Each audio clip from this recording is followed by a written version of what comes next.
Hey fellow explorers, today I'm at LAX airport in the international terminal, and in this video I'm going to show you around. I'm going to turn the camera on so you can see what I can see and face forward down the escalator so I don't face plant at the bottom. LAX has 8 different terminals, terminals 1 through 7, and then this terminal, the international terminal. This is where most, but not all, of the international flights go out. This is called Tom Bradley International Terminal, also known as Terminal B at the time I'm shooting this video, although LAX is planning a whole renumbering and rebranding scheme, so who knows what this is actually going to be called in the future, but it's the one at the end of the horseshoe. What's the horseshoe? Well, it's the horseshoe-shaped road that you drive into LAX. This one is at the back of the U. If you're coming in from the security checkpoint and the main ticketing hall, you'll be entering in from this way. The American Express Centurion Lounge is just there off in the distance, and if you're walking over to Terminal 4, 5, 6, and 7, you will head over that way. Now, as you come in through security, you enter into the main departures hall. We got a big little tower here that says Terminal B on it, and it tells you about the gates. There are 2 sets of gate areas, the 100 gates and then the 200 gates. The 200 gates are across the taxiway from here. We'll check those out a little bit later. Now, we've got some shops here, the duty-free shop with your alcohol, cigarettes, perfumes, candies, all the gifts you'd ever need. And just above, we've got some lounges. Most of the lounges in the international terminal are located right in this central area. We'll check out a few more as we wander around.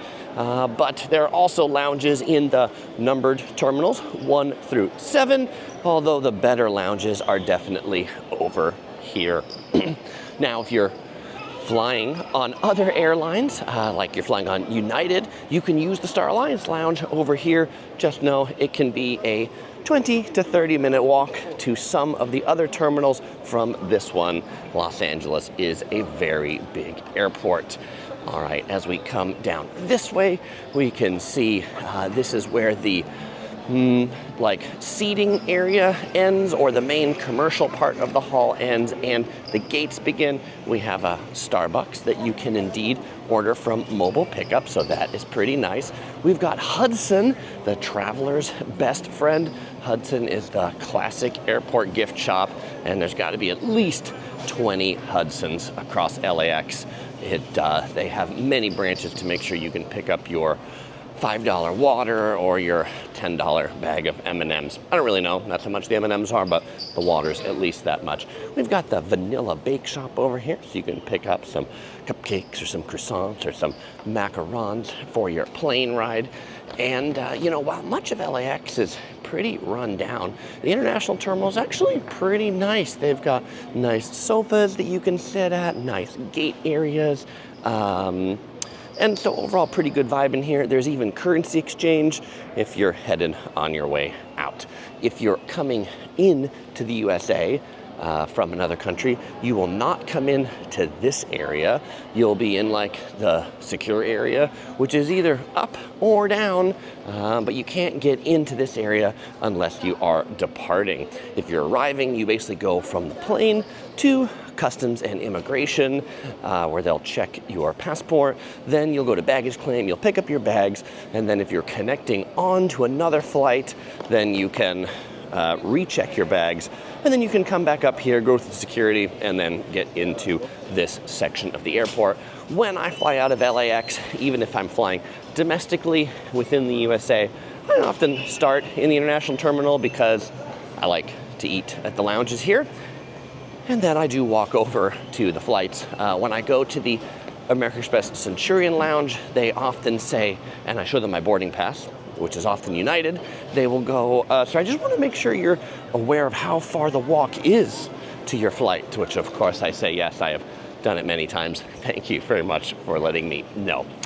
Over here we've got Turkish Airlines departing to Istanbul at 1:30 today, here at gate 148.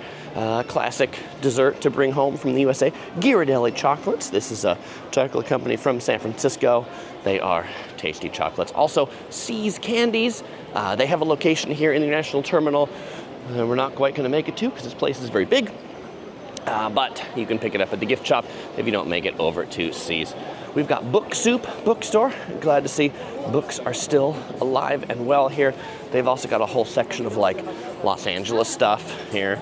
You can pick up your Los Angeles activity and coloring book, the big book of airplanes, the Beach Boys, the ABCs of California, and air and space origami. That sounds cool. All right, there's a few restaurants out here, but where you're probably really going to want to eat if you're not going to the lounge is the food court, because that's where the primary restaurants are.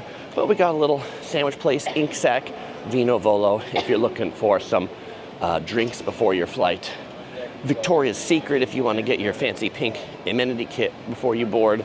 The iStore if you forgot your charger or something like that. And right here, not in the food court, but food court adjacent, Beaker's Handmade Cheese. They have really good grilled cheese sandwiches. They have really good mac and cheese, kind of like an artisanal cheese shop. I like that place. I approve of Beaker's. Chaya Poke Spot. And then over here, we're gonna go into the food court. On the outside of the food court, we've got Border Grill, Mexican restaurant over here. You can order on these little tablets out in front. Touch the screen, start, order, and pay. How much is a burrito gonna cost you here? Burrito, $20.99. Yes, you're definitely paying airport prices. Okay, over here, a chain from England that I enjoy for their sandwiches, Pret. Pret has these really good pre-made sandwiches. It's all grab and go, but they make them all fresh throughout the day. What are my favorites here? Well, I enjoy some of the chicken ones. They've got cheddar and tomato. They've got egg salad.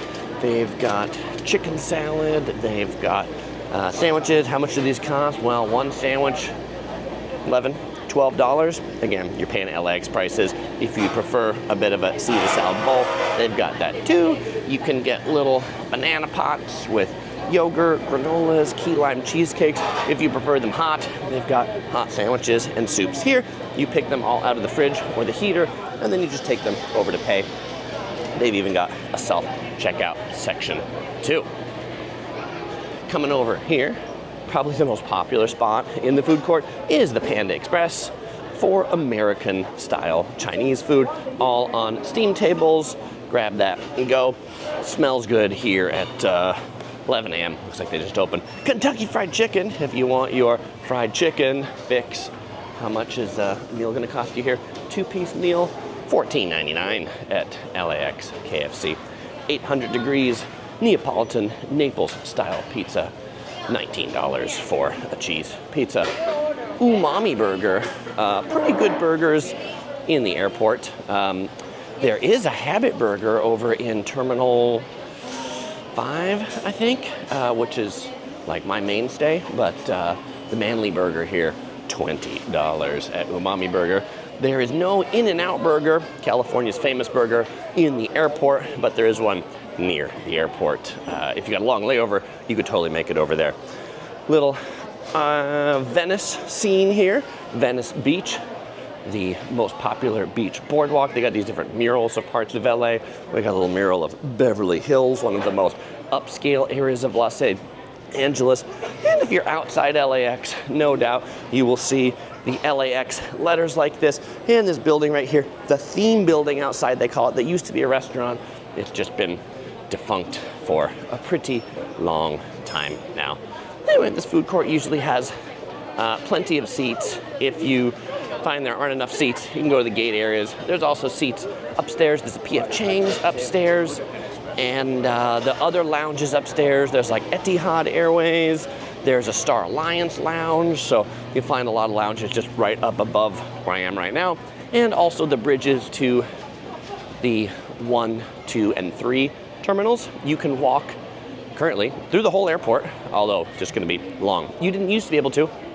You might read some things or see some things, or even my previous videos that would say, well, you can't actually walk airside to all of the gates, but you can now.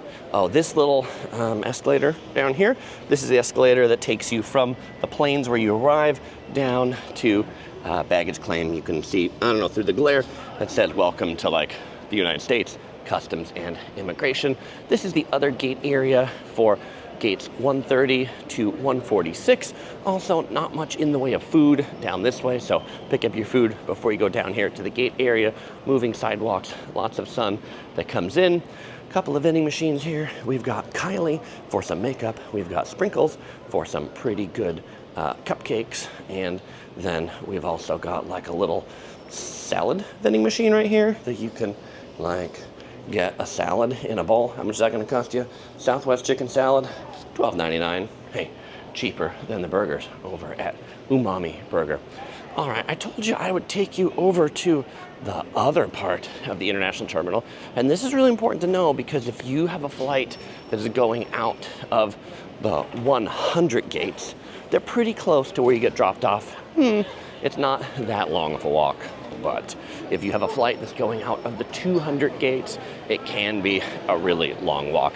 I should point out that there are some gates in the 100s that are bus gates. Like you get there and your plane's not actually going to be parked there. You actually get on a bus, which takes you to your plane. But anyway, the walk isn't necessarily that long. All right, so this turning right at Chaya, between Chaya and Beaker's Cheese, brings us down this little bridge/tunnel over to the 200 gates. There is a sign that tells you the walk to gates is less than 10 minutes, so we can see how long it takes. If we take a look at the departures board, you can see we've got flights going to places like Amsterdam, Frankfurt, Guadalajara, London, Seoul, Oaxaca, Paris. Yes, the great thing about LAX is you can go almost anywhere from here. Looking out this way, we can see we've got a EVA Airlines plane heading to Taipei. We've got Air Premia backing out over there. The Dreamliner 787, you can fly the A380 out of here. That's the big double-decker plane. And this tells us some of the restaurants that we're gonna see when we get to the other side. My favorite over there is Santoka Ramen. Santoka is a Japanese ramen shop that's really pretty good. All right, this is really slow to go down this escalator, and so I think I'm not gonna bore you entirely with the ride down this escalator and through this tunnel. Instead, I'm gonna tell you it's currently 11 o'clock and I'll let you know what time it is when I get to the other side. Oh, but I thought you might wanna see a little bit of what this tunnel looks like before we get over there. They apparently do have some courtesy carts that can take you over to the other side of the tunnel. There's one like over here, but nobody's driving it. And a sign that said the closest gates are a 5 to 6 minute walk. Really kind of blue vibe down here. Makes me feel like I'm in a aquarium of sorts, like this little like blue, blue, blue, blue, blue music. And I do see some of those courtesy carts with their yellow blinky lights coming towards us.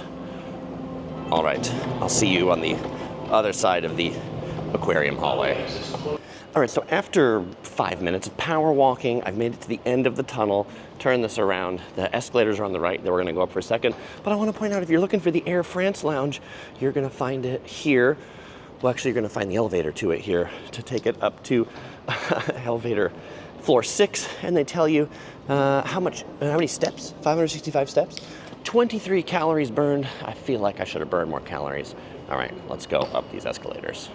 All right, so I'm up the second escalator. What's interesting here, turn the camera around, there are some signs that say Terminal 1 bag claim for Allegiant, Breeze, Airways, Frontier, and Sun Country. There are buses that you will get on here to take you to Terminal 1 if you're arriving on those airlines and you need to get to baggage claim. That is a very unique situation, I will say. And then the signs back there say that if you are flying Hawaiian, that you will collect your bags here in the international terminal, Terminal B, for Hawaiian, Aer Lingus, or Flair Airlines. You can see the Air France lounge up there at the top with their little private elevator that gets up there. Some open areas that look like they don't have anything yet, because this is all pretty new. This little piece of art here in the center, and now this opens up to what they call the Bradley West Gate. Looking back that way, we see the other side of the international terminal. That is where we started. There's a nice little seating area over here where we've got a piano and some relaxing kind of chill areas. We've got a Volaris plane, Latam, Korean Air, where's that Air Korea? Aero Mexico. And let's take a look at what we've got for food in here. We've got the Chicken Guy, which, what do you think the Chicken Guy sells? Chicken sandwiches, I guess is a little bit of a giveaway at the Chicken Guy. Actually pretty good chicken sandwiches. Burger King over this way, if you're craving a somewhat mediocre burger. Hokkaido Santoka ramen right here. This is the Santoka that I told you about. So if you like ramen, this ramen pretty quite tasty, and they've got the traditional Japanese style like plastic food that you can see right there. All the different ramens they've got on offer. A bowl of ramen here is going to cost you $19. We've got a currency exchange. We've got the gates over there. We've got Lego store. We've got In Motion. We've got another big duty-free stop where you can pick up your pillows or your bunnies or things you didn't get before. More things to come up there at the top. And just a few gates that are over this way. We will check those out before we leave this area. We've got the Playa Cafe. That would be Spanish for the beach. The Playa. See's Candies. I mentioned another quintessential candy shop. You can just like pick one by one these candies. They basically do them by weight. My favorite See's candy is the dark walnut square right there. They are delicious. And then if we come over here, I guess if you're misconnecting or something like that, they might have some airline customer service here, but it's not any particular airline. Looks like whatever airline needs it could man that gate. TMZ, interesting, the kind of like tabloid store, has a store back here. I wouldn't be surprised if it's just a rebranded Hudson News. And then there are two little gates just over this way, 225 and 221. Right now they're Volaris planes. This one's going to Oaxaca. And coming up here, we have a flight coming up to Paris. What airline is that on? On Air Tahiti Nui. Very, very cool. Well, fellow explorers, if you enjoyed this video and you want to check out more of my LAX videos, you'll find links here up on the screen. You might enjoy checking out some of the other lounges that I've done reviews of. We've got the Centurion Lounge and in this terminal, and we've got the United Polaris Lounge, the nicest United Lounge. That's over in Terminal 7. And if you want to know, Chris, it looks pretty nice. Why do people not like LAX? Well, for all the reasons why, check out this video right here. All right, as usual, I want to say goodbye because I'll see you in one of these videos.